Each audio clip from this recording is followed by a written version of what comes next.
If you've been with me for the last two episodes, you've already heard how angels, loved ones, and spirit guides connect with us through our dreams, through signs in our daily lives. Today, we're going to take that even further, if you're ready. We'll explore how angelic messages are already showing up in your inbox every day, sometimes in obvious ways, but more often in quiet, subtle, easily overlooked ones. And most importantly, we'll talk about how to receive them with clarity and confidence so that you too can trust what you're feeling, hearing, and seeing. This space honors all paths of connection, healing, and family, grounding ourselves in sacred teachings as we are anchored in ancient roots, ready to rise from the soil of our past. I'm Michelle Irene Stupsky, here to guide you through stories, insights, and spiritual practices that will help you heal and rediscover your true belonging. Welcome back, beautiful souls, to Connecting with Angels. My name is Michelle Irene Stupsky, and I'm a spiritual life coach as well as an intuitive. And yes, I talk to angels, and they actually talk back. Why everyday life is a spiritual conversation? Well, let me tell you that angelic messages, they're not limited to sacred rituals or spiritual practices. They happen while you're driving, doing the dishes, walking the dog, sitting in a meeting, or even scrolling on your phone. The angels, they don't wait for you to be spiritual. They meet you exactly where you are because their goal is connection, not ceremony. And some of the most powerful messages that I've ever received happened in completely ordinary moments. Because here's another truth. Every moment is sacred when you know how to listen. So there's three main ways that angels send messages to you every single day. Number one is that through the physical world, signs are received in nature. Number sequences, feathers, coins, animals behaving unusually, lights flickering, music starting at just the right lyric. And we talked about those in the last episode. But number two, through other people, an unexpected conversation, a stranger's kind word, a child's unfiltered truth, a perfectly timed phone call or text message. And then number three, through your inner world, a sudden idea, a strong gut feeling, a peaceful knowing, an image that appears in your mind out of nowhere. While the thought process began on what the name of the title of my book that I wrote 10 years ago would be, a few ideas popped in, but I had decided to go with Never Alone, going back to the beginning of my handbag days. Yes, I was a handbag designer, if you don't know that already.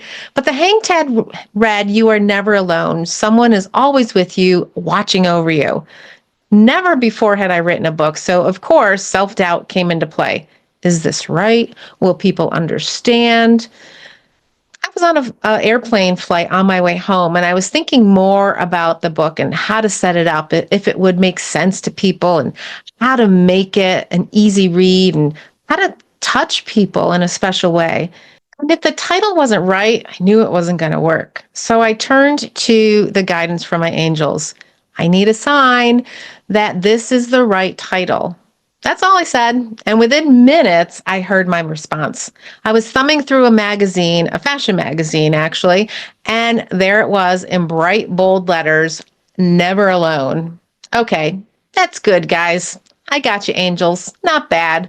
But for some reason, I felt the need not to accept just one sign. I always felt better when it was three. Why three? I really don't know. Maybe to reassure myself that I'm not making up the signs or looking too hard, but maybe I'm just a little bit of a perfectionist and I want to make sure it's right. Well, a few hours later, while reading a book, there it was again. Never alone. All right, we must be onto something, I remember thinking. You know the drill. Yep, I sometimes make them work for it. And as they sometimes say, third time's a charm, and there it was in a song, "Never Alone." Bingo! We have a winner, Johnny, and that is how the title was finalized. It has to make sense to you, like the Campbell soup can and the scent of a chicken noodle soup in the previous chapter that I share in my Never Alone book and what that meant. But just remember to thank your angels as they do due diligence. They want to be appreciated and loved too, just like you. How can you tell the difference between a true angelic message from a random noise or thought? Well, a true angelic message will feel extremely clear, even if it's brief. And there's no confusion about how it makes you feel. Focus on the feeling. And if it's consistent, if it often repeats or is reinforced in different ways, third time's a charm.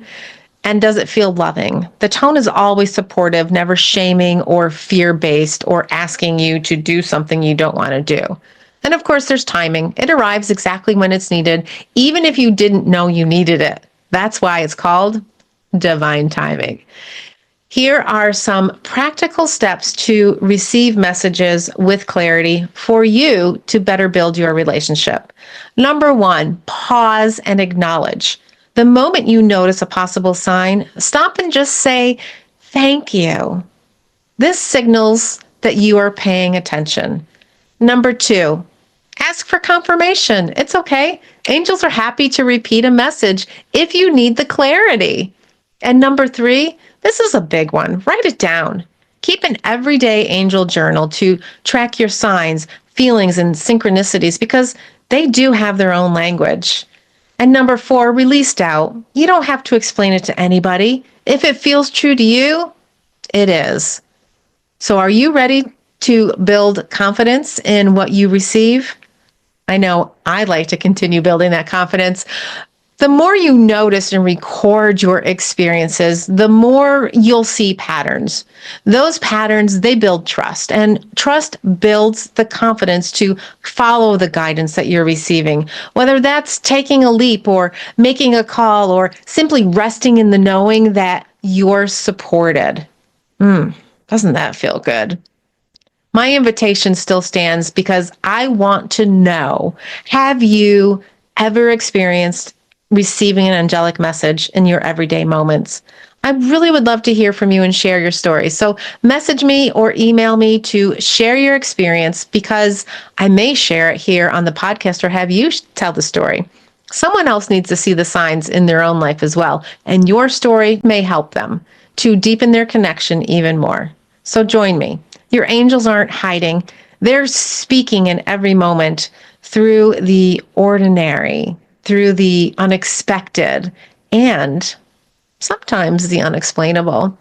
When you pay attention, when you trust what you receive, you begin to realize you've never been alone. And if you'd like to dive deeper, I can get you a free PDF copy of my first book, Never Alone, as we celebrate 10 years of sharing angel stories. It has over 75 extraordinary angelic stories within the book, and it's available now inside the Divine Angelic Guidance community portal, which is also 100% free. If you enjoyed this episode, please like, comment, and share, or put your angel story in the comments. I thank you for listening. It truly helps us reach more souls when you spread the word and the message of divine connection, and remind more people that they are never alone. So until next time, stay open to the possibilities, stay listening, and keep your heart turned toward the light because you, my friend, are loved. You are guided. You are supported always. Your angels aren't hiding. They're speaking in every moment through the ordinary, the extraordinary, the unexpected, and the unexplainable. So until next time, when I will share some daily practices to keep your angel connection nice and strong, have a beautiful day.